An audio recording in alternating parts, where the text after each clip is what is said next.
This started as just a very short presentation, a PowerPoint, to show you what I recently acquired through a lot of searches and everything, and it's the Epson 4010 projector. It does 4K and 3D. And what's really amazing about these new projectors is the price. Thing is only $19.99. I have spent $5,000 to $7,000 in the past on a projector that wasn't nearly as good as this. So it's time, if you haven't got one yet, and if you're thinking about it. I put a write-up, and Alan helped me post it in the meeting notice on our website. It's a link to 3 pages that I wrote, and it's got a lot more information, which is not worth going into during a Zoom meeting, but it tells a lot about the advantages of projectors versus flat screens, and the difference between UHD and 4K and 2K and 8K and all this crap, the terminology, deep color, all kinds of stuff. So anyway, this is the 4010 Epson, and it has, that you can't see there, it has a lens cover. When it's not in use, it automatically closes over the lens to keep the dust off. Sound and Vision reviewed it, and this is their verdict. Let you look at that for a minute. I can't even believe that it's an under $2,000 projector, and it does everything. 4K, 3D, great image. I can't believe the quality of the image on my big screen. My screen is 5.5 by 16 feet wide, 5.5 high by 16 feet wide. And in the back, it shows all the connectors. You can't probably see them, but there's a very unusual connection here. It's for an optical HDMI cable. You put the HDMI 1 input in here, and these cables are supposed to have a branch that comes out and goes into here for power. And I don't have that kind of cable, but I do have a fiber optic HDMI cable. It's got a second HDMI, and it's got VGA and all kinds. Let's see. It's hard to read those. That's what with my cell phone camera. My old projector is already hanging from the ceiling, and that mount happened to be just perfect for the new mount. And I'm going to have a gang coming out on the 13th to lift the projector up there and mount it, and to drag a bunch of cables. The HDMI that I'm using, this is a fiber optic HDMI cable. And what that means is it's got this is an inner connector that goes into this outer shell, and it translates the signal, I believe, from the electrical to the optical. And there's a fiber optic cable that goes 40 feet to the projector, and it has no loss. I'm using it right now to test the projector sitting on a kitchen tabletop, and going onto the screen that I'll be using, you know, my screen. And it's just fabulous. I have projected some 4K video that I shot with my 4K camera. I have made a slideshow of SDLR photos that are like 4K by 6K, 24K resolution, and it is just incredible. Hi, I have a question. Thank you. That HDMI optical to copper converter, does that need power, or is it somehow self-powered? I think HDMI always has one pin going to power. That's the only way this could work. Thank you. And I'm not an expert in HDMI cables, but in order to go 40 feet like I have to, they advised me to get fiber optic, so I did. This would cost about $150, I suppose. Yeah, Gary, Colin? I also have a question, Gary, about Yeah. mounting that. I don't Yeah. know what it weighs. Are you just gonna like put 2 screws into a joist?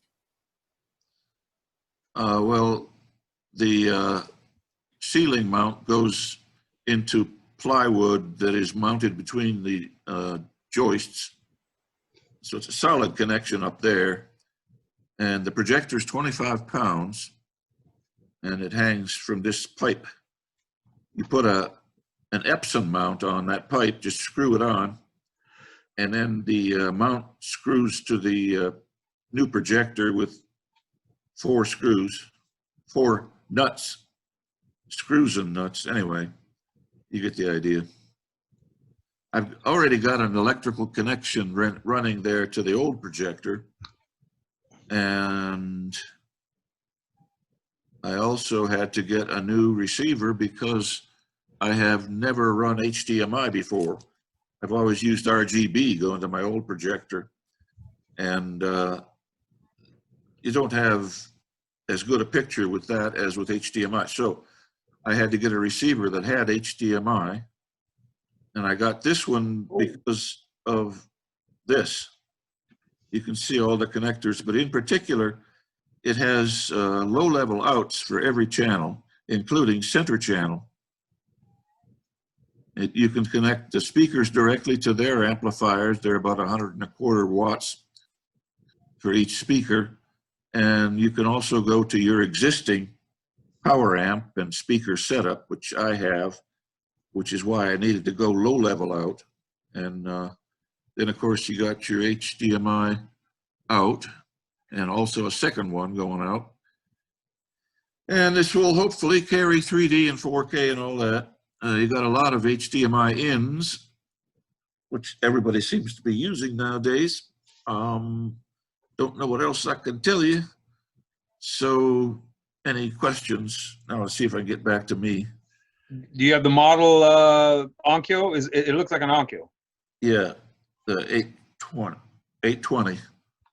Onkyo 820? Yeah. I've got a question. I apologize. I can't see everybody on my screen right away, so I may have missed people raising their hands. But I noticed on your first or second slide, Gary, that the review was from 2018. Is this still a current, that projector is still a current model, or has it been superseded by something newer and better? Yeah, this superseded the 4000, and the 4000 cost about $300 more.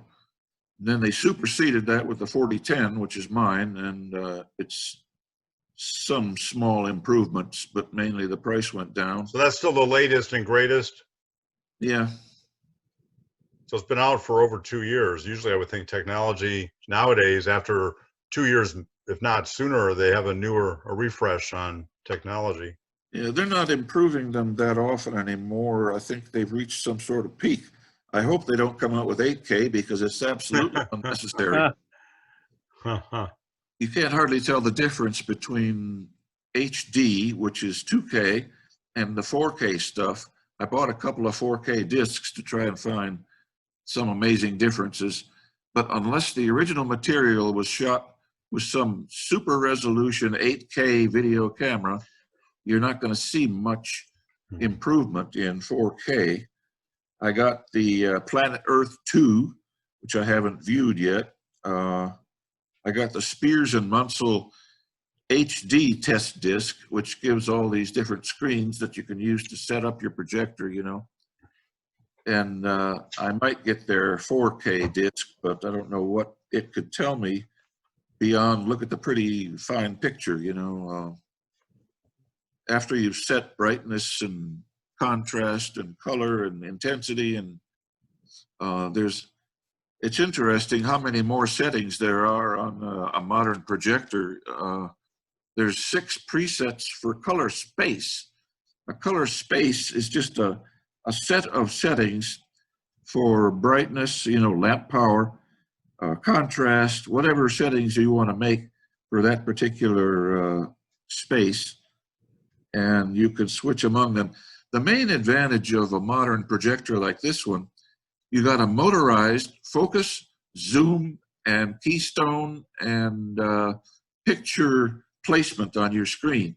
Now, every time you go to a different format, like between 1.78 to 1 and 235 to 1, this thing has 10 different memories, and all you got to do is press a memory for 235 to 1, and it automatically rolls all the focus, zoom, and picture placement settings into place all in one swoop, and you just watch. I'm sorry, 1 second. I think, John, you've got your hand raised there. You have a question? Yeah, so we were talking about the resolution. Yep. And when I was doing my last home theater, there was a couple real neat articles that I was reading.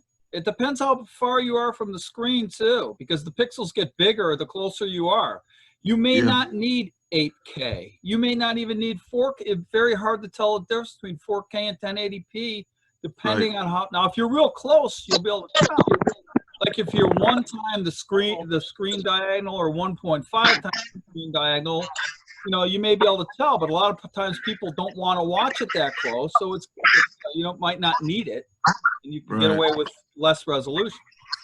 My brother is a big screen guy, and he puts his picture on his entire front wall, about 8 feet high and 20 feet wide. And I'm not like that. I like to see the whole image in my eyesight at one time without craning my head back and forth. Well, Gary, Mike Staffy, I'm going to mute you. I think you got noise coming in. Gary, I saw that entire wall projection once at a meetup up in Tampa, and we had to meet up for a football game, and it was wonderful. It felt like we were in a VIP box at the game. But everybody keeps walking in front of you because the entire wall is the screen. So anybody moving around is walking in front of the picture. Yeah, you got people's heads in front of you. Yeah, Gary, I've got a question. Have you ever used a professional calibrator previously, or plan on using one this time for your video? No, I think that's silly. I got a good pair of eyes, and I know what I like, and I know how to set color and in intensity and hue and all that. In fact, Phil is shaking his head. Phil, rebuttal. You're muted. Okay. Yeah. Okay. I'm unmuted now. I bought a Sony, my 85-inch Sony 4K, and before I calibrated it, I thought the picture was wonderful. Okay, and then after I calibrated it, I realized what the shortcomings were in the factory calibrations. Yeah. I had a strange experience with that because at Best Buy, they advertise their calibration service, right? And if you give them $1,000 or something, I don't know what it was, they come out to your place and calibrate it, and they had 2 sets on display, one calibrated and one uncalibrated, and the uncalibrated looked better to me. So I don't know. Lenny? On calibration, the last TV set I had before I went to 4K was a Sony. No, excuse me, a Samsung 65. No, it was a Mitsubishi. I don't remember. But anyhow, I had a guy come down from Orlando, and it cost me about $400, and he calibrated it. It was amazing. That's all I could say. Best Buy, and we got into it with Best Buy, they charge about $200. They don't do it right. They're in and out of there in 2 hours. They don't do any color correction or anything like that. The guy was in my house for almost 5-6 hours. Now with my new TV, because I got rid of that, I now have a 65-inch Sony. Yeah, it looks great out of the box, but it looks better out of the box than the calibration. However, I went up to ratings and on the internet used their their numbers and what have you. And after I did that, it's even better than that. So that's all you got to do with today's set. I don't think you have to spend the money like before. Like I said, this one came with color and everything so perfect right out of the box. As I turned it on, I was wondering what I could do any better, and it's logical that they would do the calibration at the factory before they send it out. So maybe calibration is not as important as people think. You can see in the article in Sound and Vision about my projector what the color bars looked like before and after calibration. There's a little bit of difference, you know, they're more level after calibration, but I don't know what that does to the picture, if anything. AJ, you've got a comment, question? Yeah, he said, or Gary said that the aspect ratios, 230, you could store them in memory. But what do you use that for? I remember 4:3 and 16:9. Most, I thought, movies on, say, DVD would be 16:9. What would you use the alternate aspect ratios for? Well, I just bought a copy of How the West Was Won, which was made in 2.89:1. It overlaps the right and left edges of my big screen by 6 inches. If I leave it, if I fill the top and the bottom of my screen. So I kind of bring it in a little bit, and that leaves about 3 inches of black at the bottom. And that is the widest movie I have ever seen. Is that a Blu-ray? Is that a Blu-ray or what is it? It's a Blu-ray in Cinerama. I forget whether it was a 4K or HD, but I should have put a picture of that on my screen, but I didn't have it. Isn't that sort of like the high res audio where you take a 1960s recording and you're calling it high res? I mean, how can it be 4K if it's an old movie? Old movies were shot on film, which is quite high resolution. Many of them would not have enough resolution in them to be worth 4 or 8K. This, of course, was shot in Cinerama with 3 cameras, and you can't even see the seams between cameras, and so the total resolution would be quite high. But I forget whether it's a 4K or regular Blu-ray. I've got a question, just by show of hands, and everybody else who's not on video can click their icon to show their hands. But how many of you have a projector for home theater? Oh, quite a few. Huh. Okay, I haven't used mine in years. I haven't used mine in years, but I have it. Wow. I was surprised it's that many. My old projector, it used to be quite a thrill whenever I got a new lamp. You know, the old one gets a little dimmer after 1,500 hours. And so you get a new lamp and it's a wonderful, bright, sharp image again. It didn't happen last time. It still looks dull. And compared to this new projector, that's the main reason I wanted to get this, besides the 4K and 3D. 3D, oh my God, is that an experience on a big screen? I would say it's better than at the theater because it works better. Ramchan, I see you've got your hand up. Yeah, quick question for Gary. So Gary, so this Epson 4101, it has something called pixel doubling, right?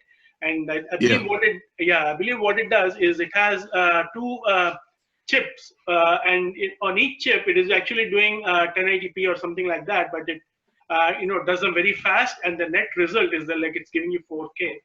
So did you actually get a chance to look at a true 4K projector like one of the Sony 4K ones, which cost $5,000 bucks, mind you? Have you ever checked that one against this one, and what's your opinion about it?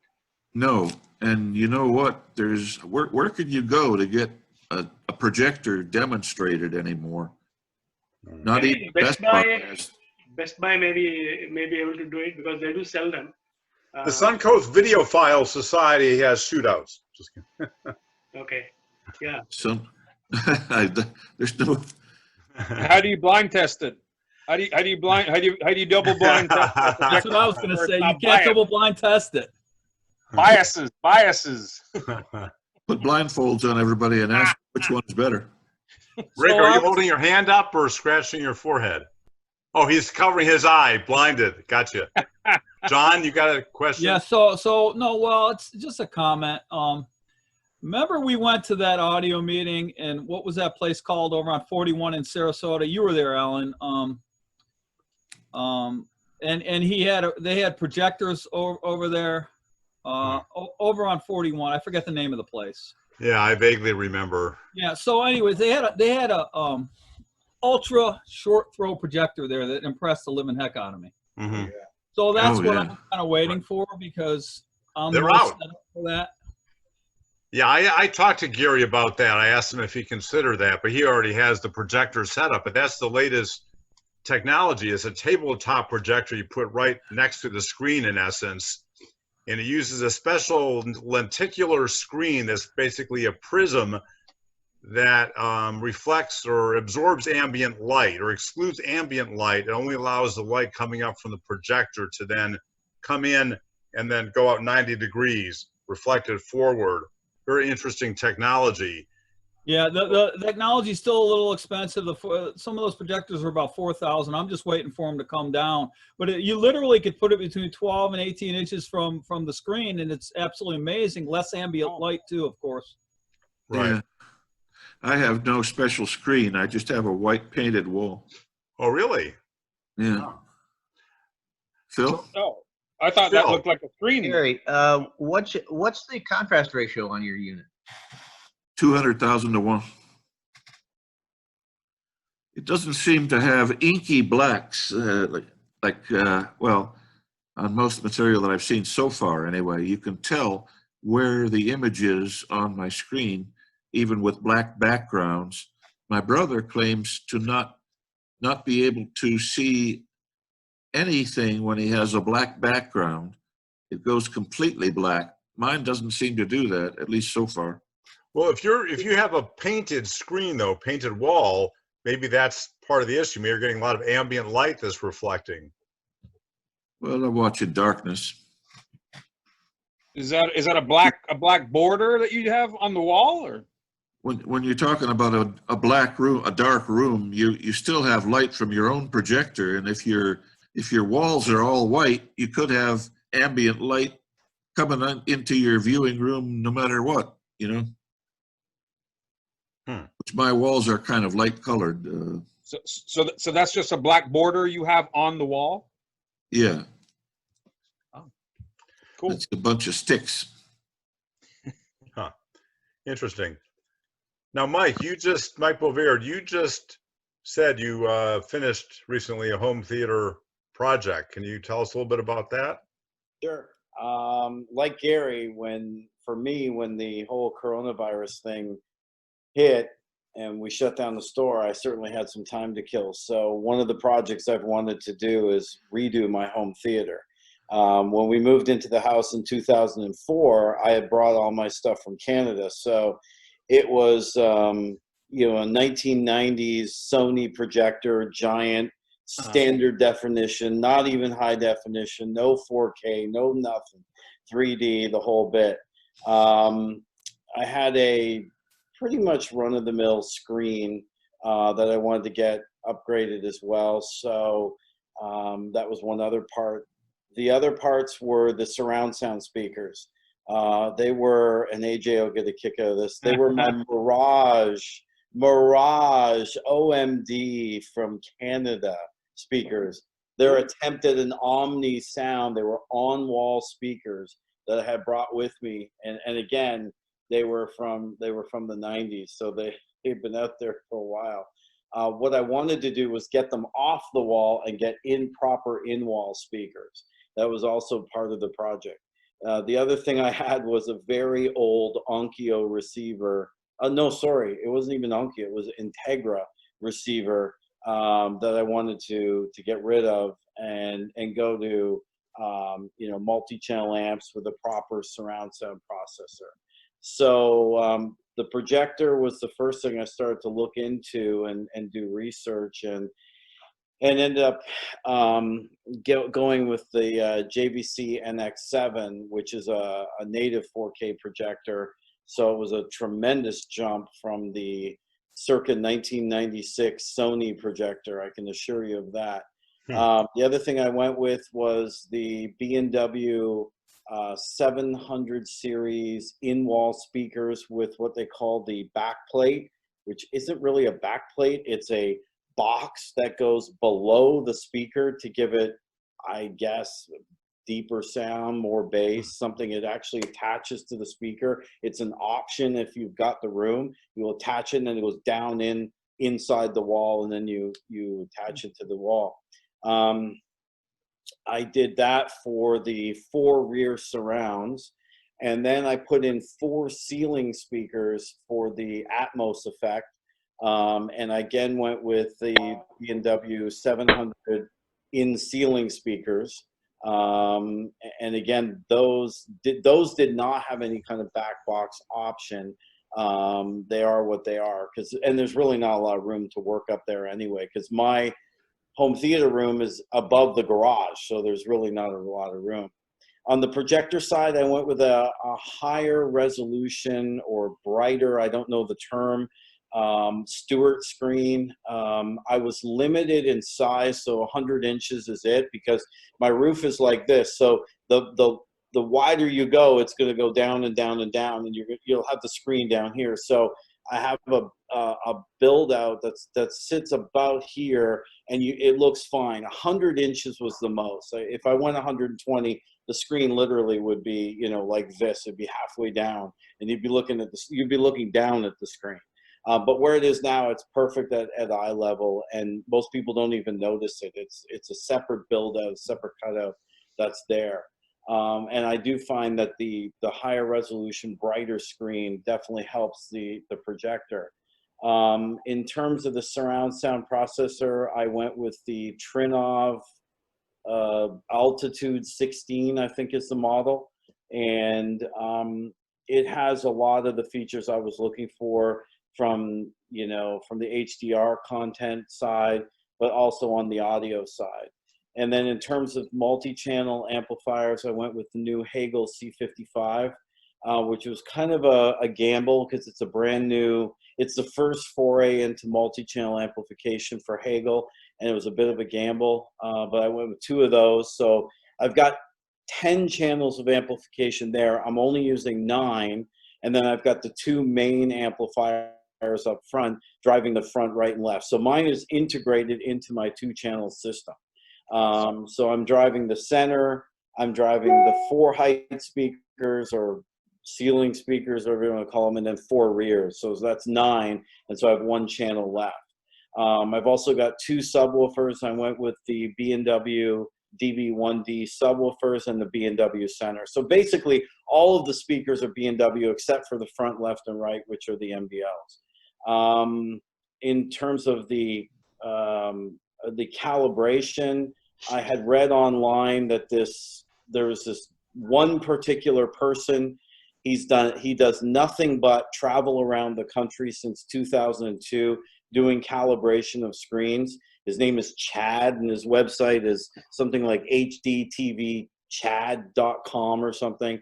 And everywhere I went, Facebook, online forums, ABS forum, everyone said Chad, Chad, Chad, Chad, Chad. So it just so happened that he was coming to Florida about 2 weeks ago. So I had everything installed, everything ready to go. He came, he's $500, and he was at my house 12 hours. Wow. I honestly thought the guy wouldn't leave. And I said to him, when he came in, what he does is he sets up multiple video cameras. He's got all this other equipment. We had to move chairs out of the way just to put his equipment, because he's got equipment to create some sort of like signals, test signals, generators, things like that. And he's got cameras upon cameras upon cameras from different angles. And I thought, the guy would come in, grab the remote and go, a little more red, a little more contrast. Here's $500, No. He laughed at me when I suggested that. He goes in through a proprietary Ethernet connection or RS-232 connection on the back of the projector, and he's got the JVC and the Sony and the other brands, Epson. He's got all the professional certified calibration tools that they use. He's like, I don't even touch that stuff. He went in and he was working hour after hour. I mean, this guy took a 1 hour break in 12 hours to go get something to eat. I was blown away. It was the best $500 I ever spent. I saw the movies before and I watched the movies after, and it was night and day. So, I mean, if you're going to spend that kind of money on a projector, the $500 is well worth it. I was skeptical. I admit I was very, very skeptical. I honestly thought the guy would be coming in and getting the remote and going, oh, the contrast, we'll turn up the red a little bit. Okay, you're good to go. No. I was totally wrong. This guy brought a trunk load of equipment and set up all these projectors, all of these cameras on tripods, and then hooked it all together to all this other equipment. And it was all covered, and he was looking in it, so there was no ambient light. So it was really interesting to watch the guy work. I got to tell you, I watched a couple hours, and I was bored because he is the consummate perfectionist. Did he also calibrate the audio at all? Yeah, that was my question. Yeah. No, I did the audio. The Trinov book is about, and I'm not exaggerating, the manual's that thick. And you use an iPad to IP into the Trinov to do everything. It comes with a 3D microphone. AJ would appreciate that. It's got all these different things sticking out of it. And you use the 3D microphone to do the calibration. And it sounds amazing. I mean, I'm blown away by the sound. That was, for me, the most important thing. Yes, AJ? I was just going to say, all right, well, backtracking to you said you had Mirages. Little known fact, when Floyd Toole was at the NRC in Canada, the highest ever rated speaker in their blind test was a Mirage M1. Yes. Bipolar. And if you look at the measurements on stereophile, it's Omni. It's like an MBL. It measures like an MBL. That's the speaker I brought to Florida when I moved here. The M1? You got to get those back. M1. Yeah! You got to get those back, Mike. What? You have to get those back. And the next question is, have you listened to any music only on the Trina, like just a Blu-ray multi-channel? Or?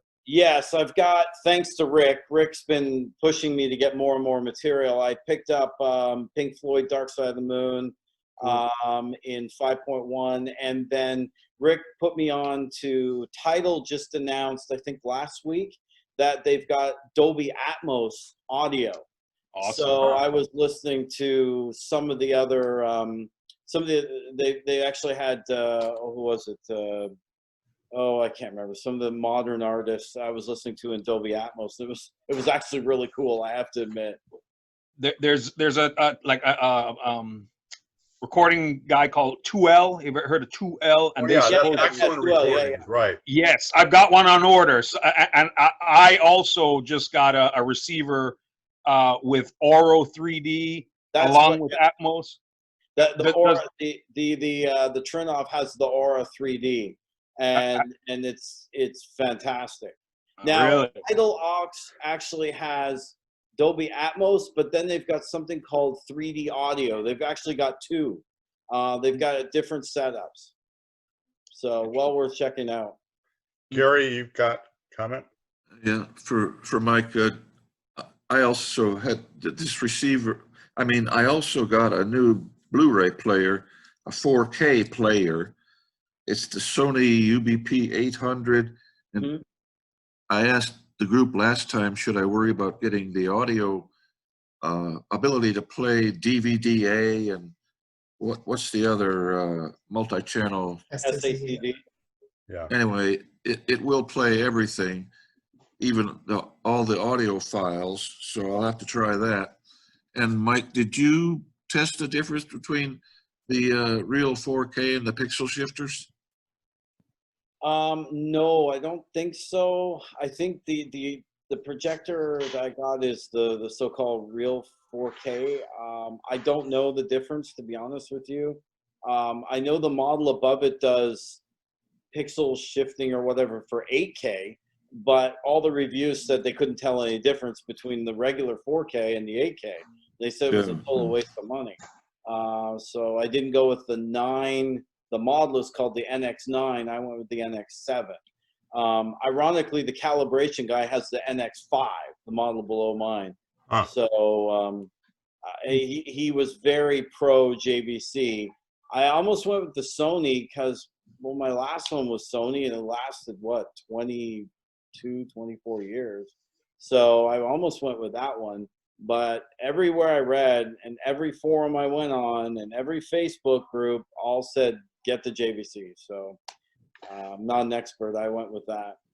See, unless you buy your own content, I don't think that Netflix or maybe YouTube has some 4K, but Netflix, Hulu, or any of the streaming video services offering significant 4K?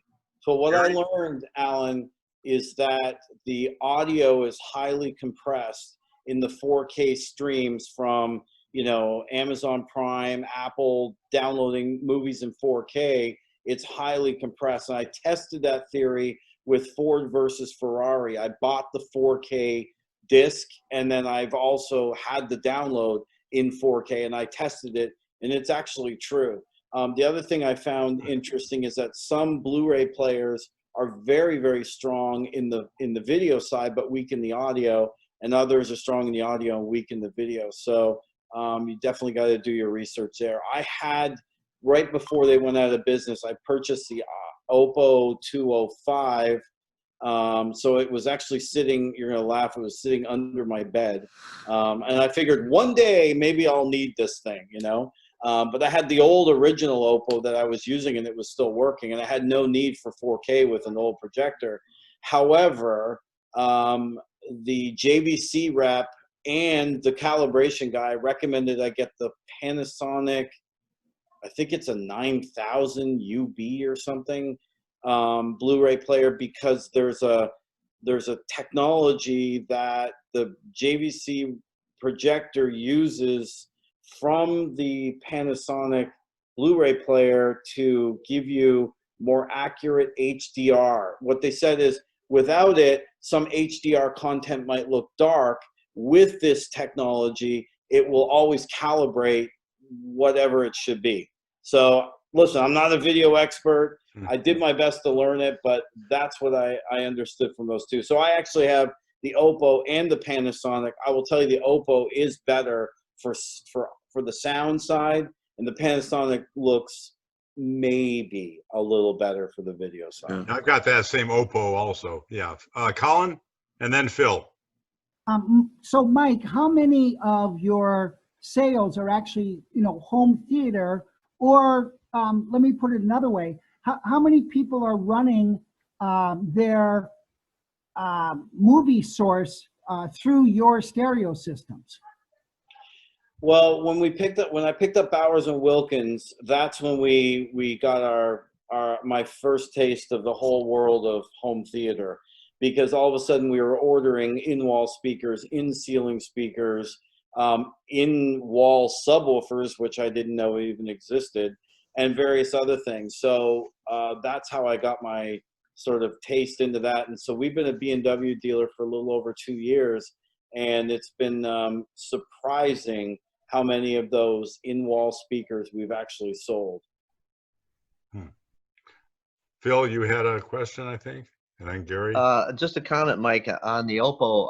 I have the same one. I have a 205, and I watched HDMI content and 4K content through the Oppo, and I too have seen improvements not only in audio but in video by playing the disc rather than streaming. But the comment that I had was that for the Oppo, when I replaced the digital power supply with an analog supply, the color was what shocked me as to what improved. The resolution just all of a sudden came alive. The things that I thought were fuzzy became very clear and distinct, and the color accuracy was greatly improved. So you might want to look into that. It was about $350, I think, for the unit. But yes, if you don't mind, send me an email on which one you went with, and also prior to that, did you have it plugged into a power conditioner? Oh yeah, Okay, so it was above and beyond the power conditioner. without a doubt. Yeah, you need a power conditioner if you're going to do video. So That does make sense. That makes a lot of sense that would happen. Okay, Robert is holding up his icon hand. Sorry about that. Yeah. My question is with the calibration. Do you have to calibrate for each different source, where digital is digital? It's all the same. So between like your Blu-ray player, if you have a legacy DVD player, or if you use a smart device. This gentleman felt that the 4K was pretty good out of the box, but the high definition and the standard definition was bad out of the box. So in terms of calibration, he did calibrate for multiple sources. He was using my Apple TV, which I love, by the way. We should have a whole nother thing on cutting the cord. That's a whole nother thing I've just gone through. Gotta say, I can't believe how much better it is. I was very skeptical, but the whole YouTube TV for $50 a month is really good. And I've saved a fortune. $50 a month. Yeah, it's $50 a month for all the channels. Instead of paying the cable company, you get all the channels. And the best part is, you guys might laugh, but I ride my bike. I do about 16 miles a day every day on my bike, and I take my phone. I've got a phone mount on my bike, and I actually can be watching TV. You can with YouTube TV, you can watch all the channels anywhere that you go. So I don't have standard Comcast or DirecTV or anything like that, but you get all the local channels. You get all the Tampa channels, you get everything, and you get unlimited DVR, which was always a fight with my wife because she records everything and we'd run out of room on the DVR. Well, with YouTube TV, you go on your phone and you hit one button, plus. It's a plus sign, and you have everything recorded forever, unlimited. Not forever. After a certain number of days, it disappears. We have YouTube TV also, but there's a time limit. There's a time limit. Yeah. Okay. Yeah. That I wasn't aware of, but we've been, that's allowed us to record much more shows. It also gives you, I think, 6 people can share the family plan as well, but only 3 can watch at any one time. Right. AJ? Anyway. Okay. Is it just me, or is it a bad idea to watch TV while riding a bicycle? Are you saying you're watching TV while you ride your bicycle? No, I'm listening to the audio, but it's playing on the phone. You're not riding a stationary bike. You're outdoors, right? I'm outdoors. I'm riding on the sidewalk, however, not on the road. I'm a sidewalk rider. With my $99 bike I bought from Costco about 10 years ago. All right. Gary? I've got to ask the group one maddening thing about the Sony Blu-ray player it's a Sony 800. They have streaming service as part of the deal in the player, but they've only got 3 services. One of them is YouTube TV, another one is Netflix, and the third one I forget. But I'm trying to figure out, how would I add more streaming services to that? Is there any way to do that, or is it got to be Roku? Roku, Chromecast, Apple TV. Yeah. I use Roku. I got a Roku, but that's not in the Blu-ray player. No, yeah, not on the Blu-ray player. You just you have a separate box or a dongle. You have another input, and you use Roku as your input. Well, I was hoping there would be a software update to have Sony give me some more streaming services. If it's a recent model, it's possible that they've added it. It depends on their licensing agreements. But I know that like YouTube TV, I'm using Chromecast actually on my older TVs. My new TV has it built in, but buying even a Chromecast dongle is probably the cheapest route. And then Roku has a little higher end options with the remote. I don't know what else are people using. There's another thing with Roku. They say that if you use the app on your TV, that the latency is longer, that the Roku is much better and much quicker to get to whatever program you want to get to. Yeah. Yes, I just got a Roku for my mom, the top of the line one, which is like $100, and it's noticeably faster with the navigation on the guide and that sort of thing. Yeah.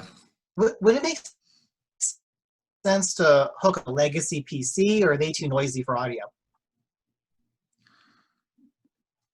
To use it for Like video the, or? yeah, to use it for video, yeah, just to hook up HDMI from an old computer into your receiver, and then there you go. And you can use pretty much anything because it's all could be Chrome based through a I don't know browser. whether it would stream or play 4K. Like, it does have a built-in DVD. You'd have to have a 4K capable PC, right? I guess you could, which would probably just be a GPI upgrade, right? I don't know. I don't know either. Yeah, that's all you'd really need to be a better graphics card.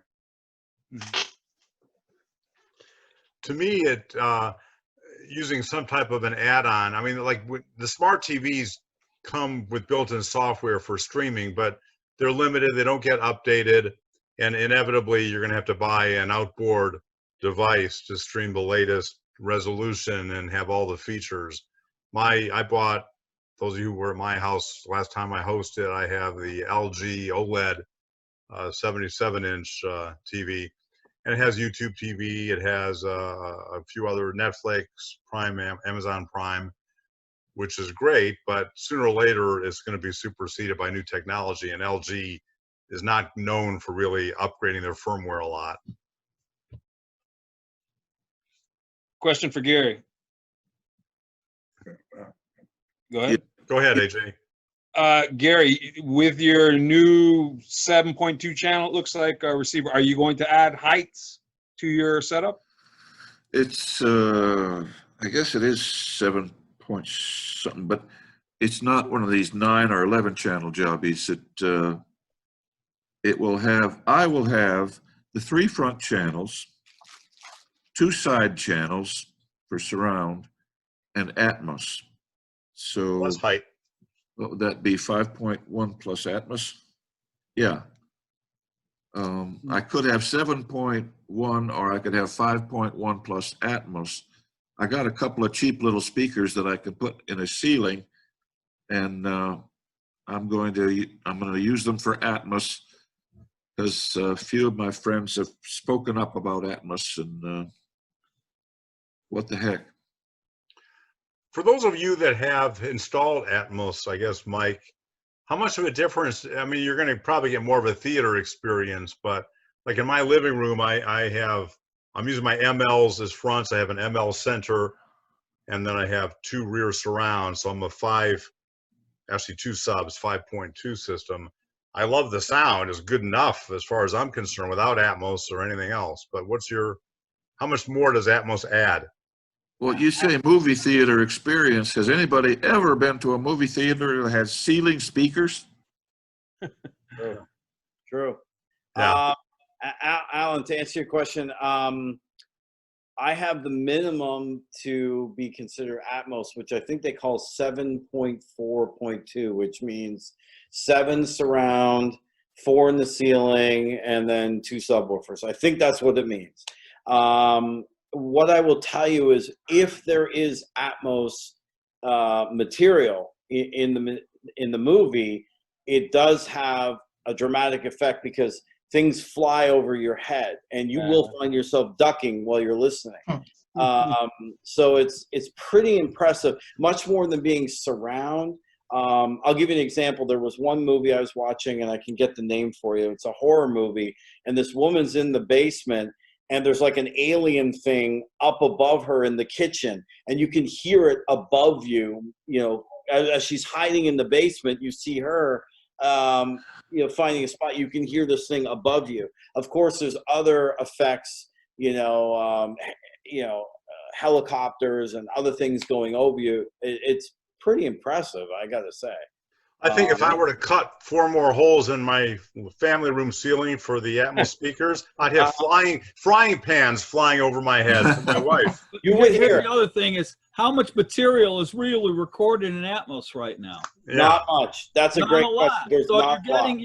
you're making holes in your ceiling for like, you know, not many recordings. If it's a dedicated room, go for it. Otherwise, yeah, John has a good point. Gary, I have a question for you. For your screen, did you use any particular special paint to get the white? Because I know they have cinema paint that you can use. They've got like 4K paint that you can use. Did you use No, any? my brother is my researcher on screen paints, and he hasn't found anything that's better than the whitest primer that you can find. Okay. That's about what I used. Yeah. John Santa Maria, if you remember him, did a home theater using paint in his old house here in Tampa, and it was pretty impressive. He hosted once and demoed that. Yeah, I don't know Special, if I it was can improve special on this or not. screen paint. Hey, Mike, the Atmos channel is monaural, right? The Atmos No. channel? No, the heights? So Yeah, the height is more. No. Atmos is object based. So each channel must be able to distinctly create a sound. correct. Yeah, you need that for upward, left to right, right to left, and back to front movement. I know when Right. I went through the calibration, I had to calibrate, you know, the left one here, and then there's a left one further away, and then a right further away, and a right one close. I had to do all 4 of those for calibration. Well, that's fine, but are they getting different signal? The height signal is just one signal, isn't it? No. No. No. They're No, discrete channels. They have to be discrete channels of audio. they are. Do those Gary- Atmos channels, can you fire up and then ceiling bounce down, or you can really tell the difference? It's better ceiling shooting down. Ceiling shooting down. They do make speakers that nowadays have built-in up-firing speakers that supposedly reflect. But if you have, I guess if you have a flat ceiling, if it's like mine, Cathedral, you get all kinds of reflections. Ramchand and then AJ? So the Dolby Atmos, I believe, and they say it's object-based, right? So what I believe is that you can actually have any number of speakers, and the software is supposed to calculate what goes to each speaker. So what it should do is it has all the information already in the signal, which enables it to compute that. So if you want, you can have 10 speakers in your ceiling, and you can have just 4 speakers around you, and it will compute it and compute a unique signal for each of those speakers, and so that it generates the audio field that you're supposed to hear. I believe that's what it is supposed to do. Huh. Well, there has to be that many channels coming out of your receiver or preamp. Right, to accommodate. Correct. Yeah, that's what I said. On your receiver, Gary, I can see it online. It has height.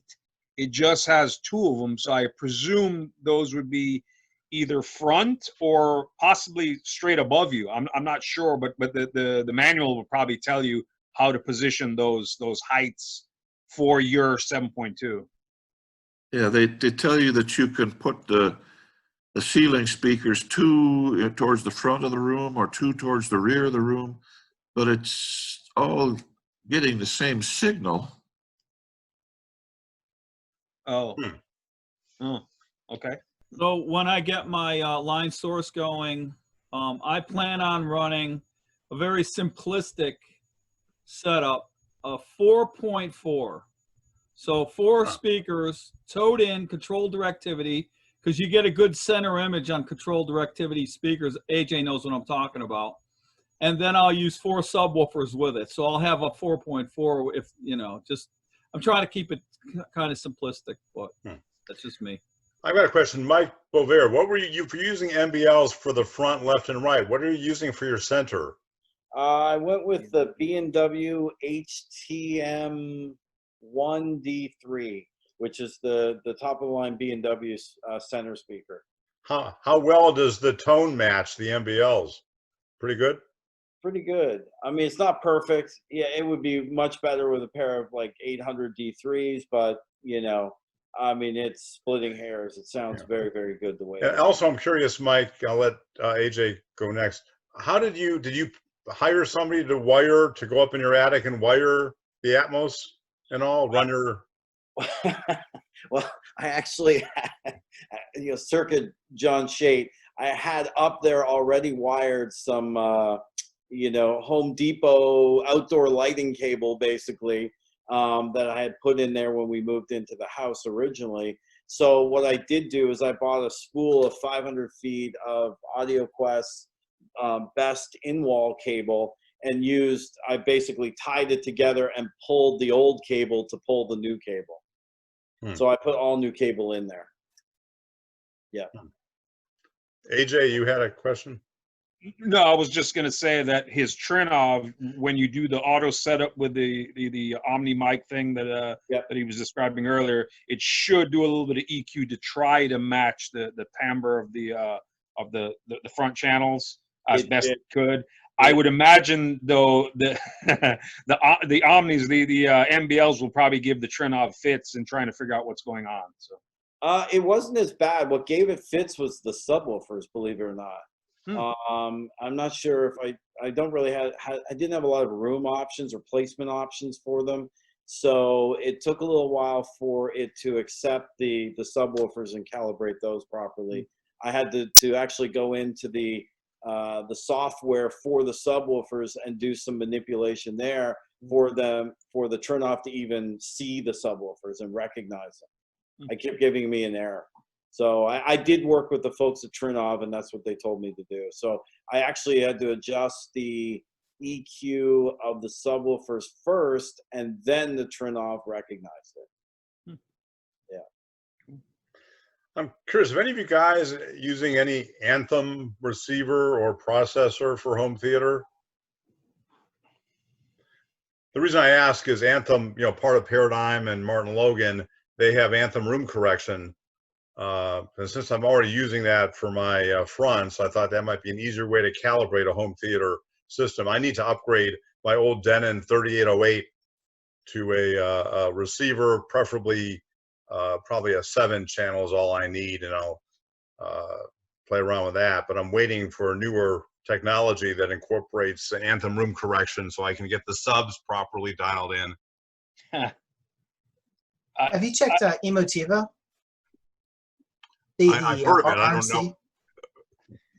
Yeah, what are they using, Robert, for their calibration? I know it's one of the softwares. It's been a while since I've checked, but I noticed like the DAC chips on those are phenomenal. I think they use a separate of Series 1. I think it's like completely balanced so that you can choose your input-output options. I flirted with that for a bit too because it has that hybrid option for home theater, regular stereo as well. So I would give them a shot. And they still may be running that sale where you get 30% off any future Emotiva purchases as well. They give you like 0.3 emo bucks for every dollar spent. Interesting. Going back, one thing, Gary, you started off talking about your fiber optic HDMI cable that supposedly maintains signal quality and strength over a long run. It also theoretically would, I was hoping, because I tried one of those when I was having a ground loop issue, I thought, and my ground loop issue I knew was video related. So when I had connected my Oppo player into my receiver and my home theater system and everything, I was getting a ground loop hum that I had told you all about. So I purchased one of those fiber optic HDMI cables. It did not isolate the video sourced ground loop hum. It just passed it through as well. Just converted it, and however it converts it to signal, and converted it back where it was audible. Fortunately, I bought it off Amazon with a full return option. But by cutting the cord and no longer using a cable box, that's how I eliminated the ground loop hum from the video feed. No longer using the cable box. I'm using YouTube TV, so. Oh. Interesting that you bring up hum problems because I'm currently having one in my old system, my old receiver and speakers and everything. I got some crummy wiring leading out to the subwoofers and stuff. So I'm hoping I'll fix that when I change. You have video also in that system? Yeah, well, not for the receiver. Well, yeah, it goes RGB out, projector, but I'm not talking about video. I'm talking about pure audio. All of a sudden, I got a hum. It's like a ground loop hum. Yeah, I would still check the video. Disconnect your coax from the cable box or something, the wall, and see if that eliminates the hum. That could still be passed through into the audio side of your system. That's a very common cause. When in doubt, try a cheater plug too. But the curious point I want to also bring up is, you know, many of us, when we're doing audio, we get some fine equalizer systems. I've got the Behringer equalizer analyzer. It's got like 30 channels on it for each, or 30 bands for each channel. And I have 2 of those in my system, one of them for the stereo speakers and one for the center channel. And I've been using a calibrated Behringer microphone to fine tune all that stuff.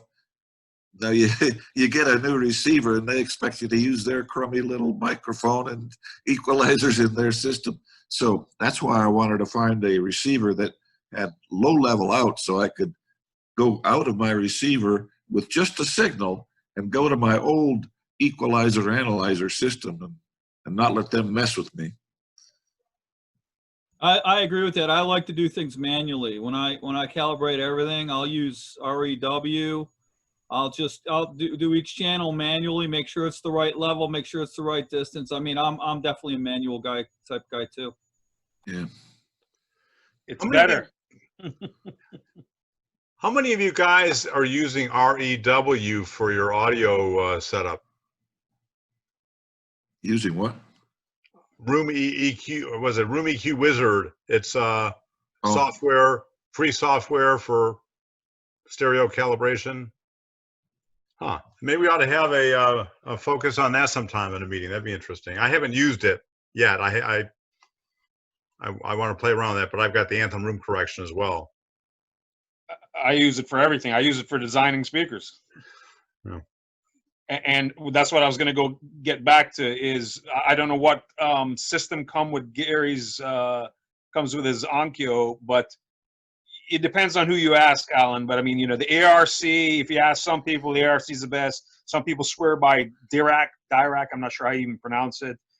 Odyssey was kind of the hot thing for a while, and then they sort of fell out of favor. But now it seems they might be coming back with their newer systems. So none of them are better than manual calibration. I'd have to have a lecture on that one to explain to you why perceptually there's absolutely no way any of those automated things can be better than a proper measurement near field 1 meter quasi-anechoic of the speaker to separate just the speaker from the speaker room, because typically those auto calibration things is from your seat. It's from the listening positions. That is entirely wrong for the direct sound. You should never, ever, ever equalize the direct sound based on a listening position microphone. Well, how are you equalizing your room part of your sound then? Just below 500 hertz, where the room speaker interaction is what you want to equalize. Otherwise, when you are equalizing a speaker, a loudspeaker, you should do it near field, 1 meter, quasi-anechoic, so you get the direct response across a 90-degree arc, and then do the corrections based on that manually with the knowledge of what you're correcting isn't messing up the off axis. And yeah, that's a good point. I mean, so I use Sound Easy because it's got gated measurements for the front channels, and then down at the Schroeder frequency, then you start using your REW, which measures the room. Right, and that measurement below 500 hertz should be at the listening position. Right. The measurement above 500 hertz should be at the loudspeaker. The Schroeder frequency is usually lower than that, so I go down to 200 or 300. Schroeder frequency is usually 300. 500 hertz, yeah. I mean, usually you can get a gated measurement down to 200, hopefully. No, you will start seeing room effects well above 200 hertz, up to 500 hertz. As a matter of fact, some of the systems, like I forgot what the EQ is called. There was a very popular one that was in stereophile. It only touched 500 hertz on down. I forgot what it's called though. It's one of those auto EQ systems. I mean, it's fine to do that. I'm sure, you know, but as long as you're, like you said, AJ, as long as you're using the gated measurements for the 1 meter 1 watt type thing for your front channels, I think that has to be used. Absolutely. Right, and the Dirac and the ARC, the new one, or is it ARC from Anthem? All of them have that 500 hertz option where you can only you can leave 500 hertz up untouched, and then do 500 hertz on down from the listening position. All the most advanced ones do that.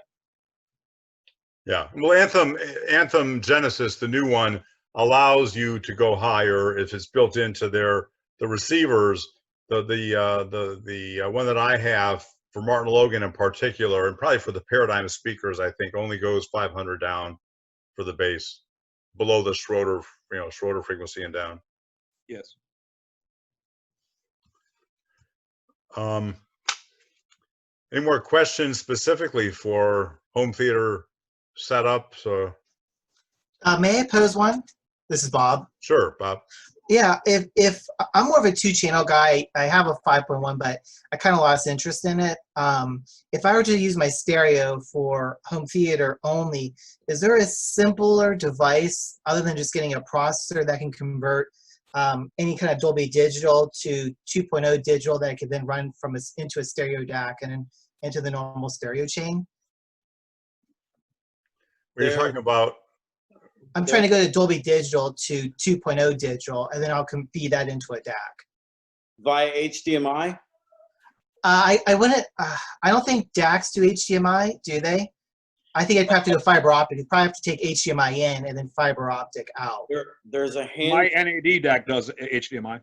Yeah, there's a handful of products that will accept HDMI. I think Sim Audio actually makes one. Class A Audio makes a preamp that has HDMI inputs and outputs, so you can actually feed your video into it. It will bypass, it will just transfer the video straight out, but it'll take the audio signal off the HDMI for your 2-channel system. So to answer your question, there's not a lot, but there are some. I think NAD is the other one that makes one. And typically, if it has an HDMI like my NAD, it does that automatically. It will only pass the 2-channel. Correct. Okay. Thank you. Oh, interesting. Lenny? Yeah, one thing we haven't brought up, subwoofers, multiplicity of them. We got to talk about that. I'm running 5s. That's why I'm asking. What? John Shade says more the better. That's all I know. He's right. Yeah, that's a whole new can of worms that we could go on for hours debating. We should do that. I think it'd be fun.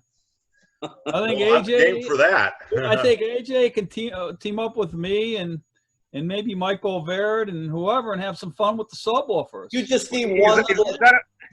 Is that a sub behind John? What is that behind John? Is that a subwoofer or like a surround line array? It's actually a woofer that goes up to 200 hertz. My subwoofer, I could show you my subwoofer. I have the Mark Seaton subs, the 215s in each cabinet from Mike Bovaird. Thank you, Mike. And I only use them under 30 hertz. John, I thought you were gonna say you just need one little 8-inch sub. You just stick it in the corner. That's all you need, right? That's all you need. A 6.5 inch. You don't need an 8.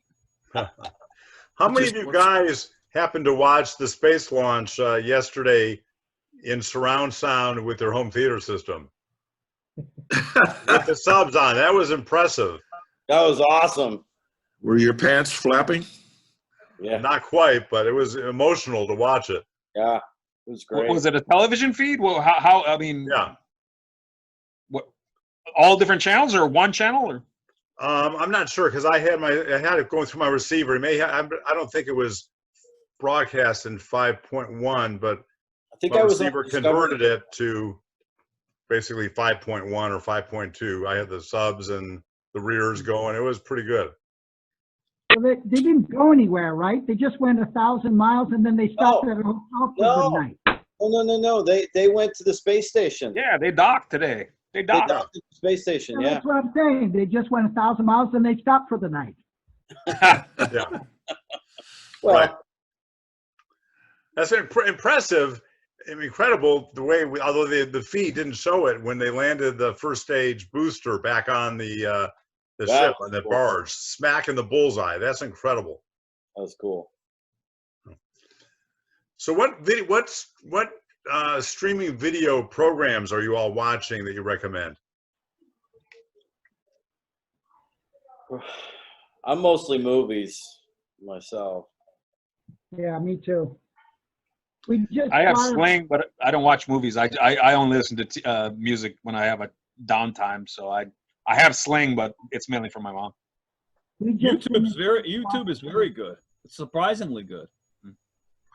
My wife is more video centric than I am, and we had just finished watching first Tiger King and then Ozark.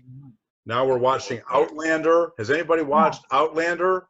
We just Love it. with Outlander. Yeah. Wow. I don't know. Extreme gore and extreme sex. Yeah.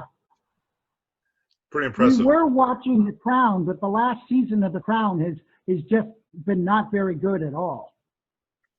Yeah, I want to watch that. Well, Space Force on Netflix is really good. Check it out. Oh yeah, I heard that just started. Yeah, it's really good. I'll have to watch that. It's on my list. Huh.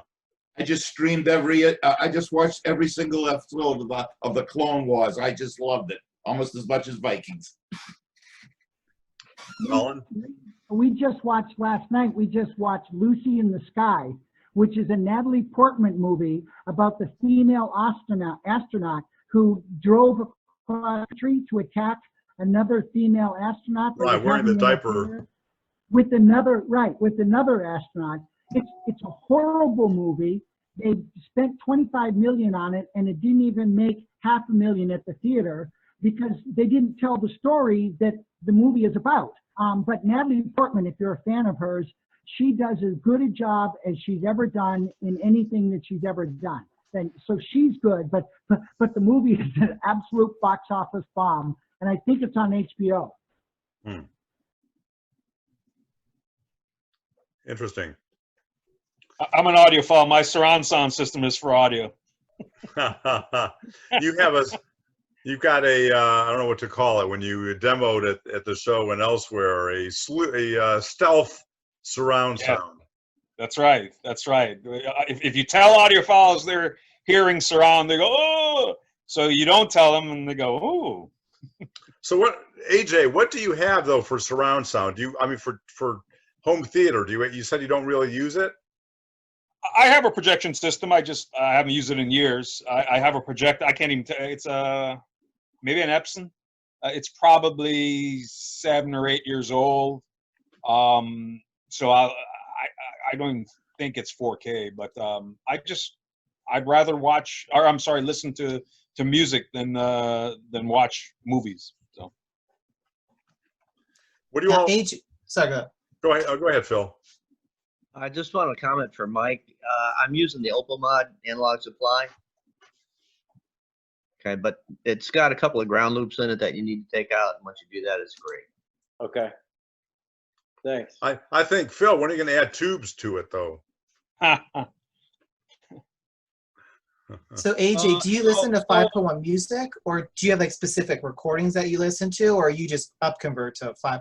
Whatever?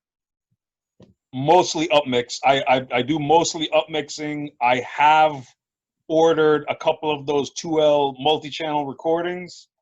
I haven't got them yet, but I'm going to start exploring that actual native multi-channel because I want to be able to do comparisons between native and upmix since all the science that I've seen in the research says that the upmix can be just as good in double-blind testing, and there's some dispute to that. You know, Cal Rubinson from Stereophile, he swears that discrete multi-channel is the only way to go, but the science, that I research, says no. It actually the better upmixers are right there, And so we'll see. So the video, so AJ, the video, if you add video to your music, there is an added benefit. You get to see the players. I mean, that is a big thing. They've done studies about that. I mean, you get them more emotionally involved, and that's what I'm going to do also. I'm not so hot on movies. I mean, some of them are okay, but I want to definitely watch concert video Right. of these different players. I don't like that. I find it very disconcerting because when I've got surround sound music in the concert, it doesn't synchronize properly where the musician is and where the sound is. And I find that very unenjoyable. I'd rather just listen in surround sound, which I rarely do, but just listen without seeing the picture, maybe because my screen's so small, relatively speaking. Mark Waldrop of AIX Records does a lot of unique stuff. He has some DVDs also with, like he'll have 3 mixes. One will be a 2-channel stereo. Another one may be the musician's perspective. And the other one will be full surround sound. You can compare.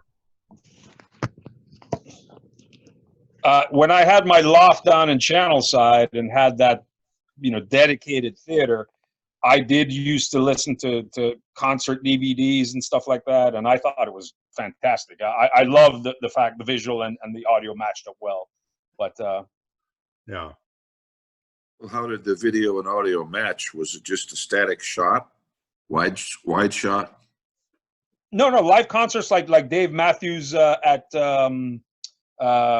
Central Park and that sort of thing. It's a concert video. I mean, I'm sure there's classical ones too, but it's just video of a concert, and I mean, you can hear the applause and the audience around you, as well as the center stage in front of you. Yeah, it's done like a movie, and it's got close-ups and wide shots and everything, which makes it more interesting. But Alan is worried about the sound not syncing with where the image is on screen. Right. Doesn't bother me terribly, but when I record our band, I just record them. There's a woman that also videos them, but her shot is static. And a static shot of a band playing adds nothing to the experience. Alan, what is this non-synchronization you're talking about, though? I mean, I'm not quite following. No, it's just that if I'm, let's say there's a quartet, a jazz quartet, and I'm listening to surround sound, but the guitarist is in front of me. I've got a 77-inch screen. The guitarist is here, but the sound is coming out farther from the right speaker. Shouldn't be doing that. Shouldn't. Yeah. I was going to say that shouldn't happen. It's I've seen that at shows as well, where it was very disconcerting. That doesn't happen with mine. How are your surrounds? Did you adjust your surrounds correctly and all that? Well, I use Odyssey on my Denon. It's a very old receiver, and it could be that's part of the problem. But I only have a 5.2 system. I just have the front 3, 2 in-ceiling surrounds, and they're probably with a cathedral ceiling bouncing all the way around. But it's mainly the front speakers. My electrostatic speakers are pretty good at presenting an image.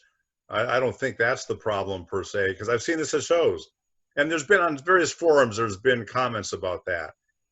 And this is with Blu-rays? What is the source? What are you watching? It can be a Blu-ray, surround sound Blu-ray. I've done that also on some YouTube downloads or videos I've streamed. And again, there my receiver's probably processing the rear, synthesizing the rear channel. I'm not sure. I don't think does YouTube have, it has 4K. Does it have surround sound encoded? I don't know. I don't know either. It would be even more disconcerting if they moved the sound around as the camera moved around. When they did a close-up of the guitar player and then they used a close-up mic on the guitar and changed the mix, that would be more disconcerting than leaving the sound alone.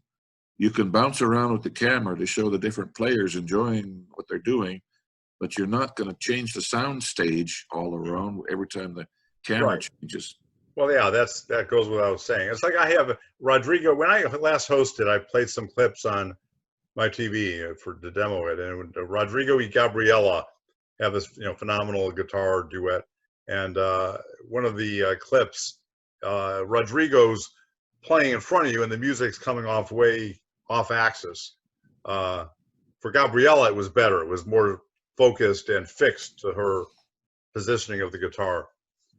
It could be the room, but I've seen that in shows. No, it's probably the mix. It's probably the source, right, or processing or something. But yeah, no, when I was watching, I mean, things were locked on center. In multi-channel with a center channel, the center channel carries the vast majority of the sound. So the left and right are used like in stereo. In stereo, you use left and right intensity to get a center image. Well, with multi-channel, with a true center channel, the left channel and the center channel, the left channel plays a slight amount, and the center channel will play, maximum, and then you get an image between them. So it sounds very much like either a bad mix or bad decoding taking place. Maybe the YouTube stuff is not native multi-channel, and it's creating some kind of upmix that's not working correctly. That's one reason I don't like a center channel, though, because there's center wide. There's different types of things you can use, because sometimes it's too narrow. Everything goes to the center, and a lot doesn't go to the sides. So that's why I like using the control directivity speakers and using stereo, and then turn them in so you get the center channel. What happens if you're sitting off axis? Do you tend to have the image then shift to the closest speaker? The control directivity works that way. That's all Geddes' studies and this and that. And, if you have a wider room, you can hear it sounds like it's coming from the center, even if you're off axis. That's what's so cool about it. Yeah, Alan, you heard that at Florida Expo. That's exactly what I was demoing with my bigger speakers, is that you can move completely off axis and there's still a center image. It didn't work perfect in that room, but you get a good sense that you can move way off axis, and the image sounds like it's still from the center, even though you're at the left speaker. Yeah. What do you all think is, speaking of video, what do you all think is going to happen to movie theaters? Great question. I think this is a good time for the movie companies to move everything to home-based. I do. I think they've been on the bubble for so long, and I would love to see first-run movies available for us guys that have home theaters, or anybody even with a regular TV. I think it would be great. They were talking about increasing the outdoor drive-in theaters. Yeah. Brings back memories, huh? Really? Yeah. I don't know how that works in Florida, though. It'd be really hot. You'd have to have the window air conditioning. I remember I worked for the Bee Ridge Drive-In for one day. I really did. And they had air conditioners that you actually put in the window. Really? So off, and they had air conditioners. Yeah. That's so I don't know if that's coming back. They also had heaters for the winter. Phil, and then Colin. The Georgia Theater in our town in Brooksville here has a quote unquote IMAX equivalent theater that they're doing an 8K upgrade to. Wow. That'd be nice. Yeah. I don't see how they can come back, because the movie theater is built around the classic Pareto principle, right? The 80-20 model. And 80% of their volume comes from the big Friday and Saturday night. Everybody wants to go out and see the new movie, blockbuster. And the average person goes actually only about once a month. And what do? They go to the Friday and Saturday night blockbuster, and the movie theater packs them in. Now, I don't always go to that. We started going to movies a lot when they had the stadium theater at, the Regal. Is it a Regal? Downtown Sarasota? And we loved that. And they had assigned seating, which meant you could keep everybody 6 feet away. But I don't know how they make money with 80% of your business coming in on the big Friday and Saturday night, new release blockbuster. I don't see that coming back. And they sell more in the food than they do in the ticket sales. Maybe they'll have to have drive-in theaters where they bring in surround sound speakers into your car. You roll your windows down and you get your rear surround and